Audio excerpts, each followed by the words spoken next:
నమస్తే అన్న, అందరికీ నమస్కారం. కువైట్ ఎయిర్పోర్ట్ మూసివేస్తారని చెప్పేసి సోషల్ మీడియాలో వార్తలు వస్తూ ఉన్నాయన్నమాట. చాలామంది ఇండియాలో ఉన్నవారు కూడా ఎయిర్పోర్ట్ మూసివేస్తారన్న భయంతో అయితే టికెట్లు అప్పటికప్పుడు బుక్ చేసుకొని 10 రూపాయలు ఎగస్ట్రా అయినా పర్వాలేదని చెప్పేసి కువైట్కి అయితే వస్తూ ఉన్నారన్నమాట. అలాగే కువైట్ ఎయిర్పోర్ట్ మూసివేస్తూ ఉన్నారన్న దానిపైన ఈ వీడియోలో మీకు క్లారిటీ ఇస్తాను.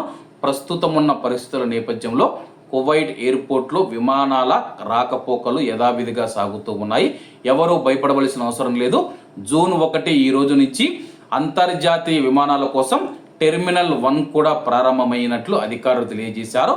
వివరాల్లోకి వెళితే కువైట్లోని టెర్మినల్ 1 మరమ్మతులు మరియు ఆధునీకరణ పనులు పూర్తయిన తర్వాత అరబ్ మరియు అంతర్జాతీయ విమానయాన సంస్థలు దశల వారీగా తమ కార్యకలాపాలను ప్రారంభించడంతో కువైట్ అంతర్జాతీయ విమానాశ్రయం యొక్క టెర్మినల్ 1 సోమవారం నుంచి క్రమంగా తిరిగి ప్రారంభమైందని చెప్పేసి అధికారులు తెలియజేశారు. ఈరోజు జూన్ 1వ తేదీ నుంచి టెర్మినల్ 1 మనం చూసుకుంటే దశల వారీగా ఓపెన్ అవుతూ ఉంది. అంటే ఒక్కసారిగా ఓపెన్ కాదనమాట.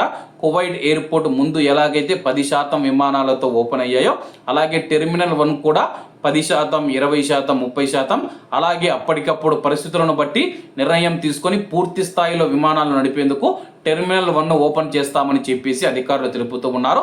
కాబట్టి సోషల్ మీడియాలో వచ్చే వార్తలు ఎవరు నమ్మవద్దని చెప్పేసి, ఒకవేళ ఎయిర్పోర్టుకు సంబంధించిన ఏదైనా అప్డేట్స్ మేమే తెలియజేస్తామని చెప్పి అధికారులు తెలుపుతూ ఉన్నారు.